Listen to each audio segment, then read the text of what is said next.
MotorWeek is made possible by Auto Value and Bumper to Bumper and TireRack.com. Our road test subject this week is one designed to bring a struggling German company back to the top of the luxury car market. That company is Audi, and the car in question is the new Audi 90. Even if you don't follow the ups and downs of the auto industry, you've probably heard a lot about the claims of unintended acceleration that have dogged the Audi 5000. The publicity surrounding that controversy has cost Audi a large chunk of its U.S. sales. Audi's response has been a major shakeup in its U.S. line. The much maligned 5000 range is being rebadged, and the 4000 has been dropped completely. It's been replaced by the all-new 80 and this 90. But is the Audi 90 really good enough to make people forget about all the adverse publicity of last year? The shape of the new 90 alone could probably do that. This just may be the best-looking four-door sedan to come out of Germany this decade. It's even sharper than the first aero-styled Audi 5000. Unlike on the old 4000, the glass and door handles are all flush. The resulting drag coefficient is a low 0.33. The 5-cylinder 90 shares its body with the less expensive 4-cylinder 80. The 80 has to get by with steel wheels, all black trim, body-colored bumpers, and no metallic paint. Both cars have fully galvanized body panels. As for prices, the 90 starts at a very high $24,300. That's $2,000 more than the larger 5000. Four-wheel drive Quattro editions are offered in both 80 and 90 models. Our loaded test car actually cost $26,550. Fortunately, the look-alike 80 is a more reasonable $18,600. Given its high cost, it's good that the 8090's interior is also as fresh as its exterior. A flowing look replaces the box-on-box theme of the previous car. The 90 gets leather upholstery, power windows, door locks, and steering, plus air conditioning, all standard. And oh yes, wood applique for the dash on the passenger side and the shift console. The driver gets most everything he needs to get the job done, all arranged logically and handsomely. A large speedometer and tach are right where they should be and flanked by fuel and temperature gauges. At night, the panel has red backlighting that some drivers found annoying. In the center, there's an optional trip computer for additional information. And in the bells and whistles department, there's Audi's I'm OK system check and warning readout. Despite a minimum of adjustments, the seats provide plenty of support, and the leather used here isn't the kind that lets you slide off in turns. The steering wheel is fixed but doesn't block the gauges. Our car had the optional heated front seats, complete with thermostat adjustment. Power side mirrors are standard, and we like the big, easy-to-use adjustment pad. There's plenty of ventilation here. Temperature and airflow are controlled by these self-explanatory rotary knobs. An AM/FM cassette stereo is also standard, but reception and sound quality isn't quite up to American luxury car standards.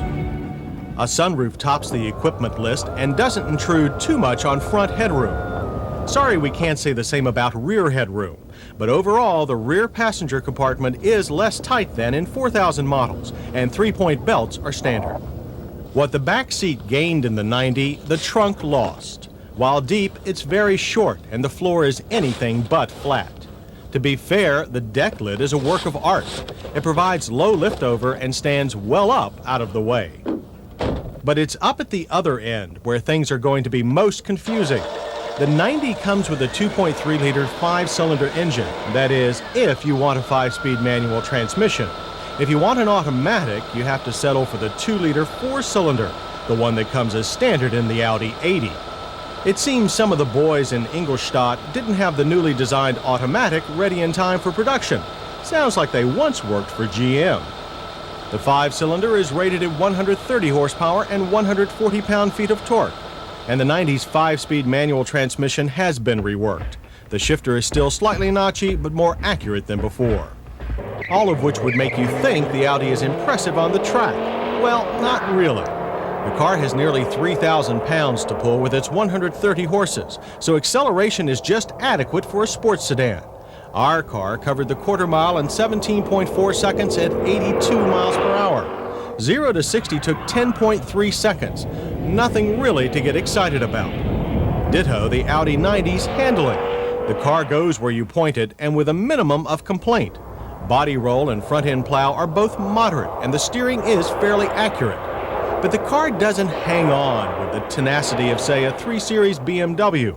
While high-speed stability is fine, it doesn't feel as secure as it is. We were surprised to learn that the 90's suspension has been carried over from the old 4000. That means an old-fashioned solid axle at the rear.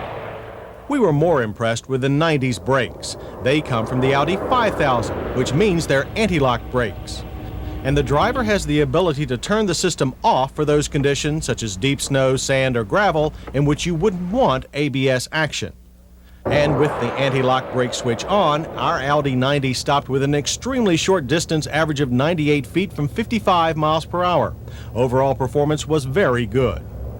As for ride quality, the 90 feels a bit harsh. Interior sound, though, is low, measuring 67 decibels at 55. Our car's mileage was also impressive. While the Audi 90 is EPA rated at 20 city, 25 highway, we managed 28 on our 100-mile mixed driving loop.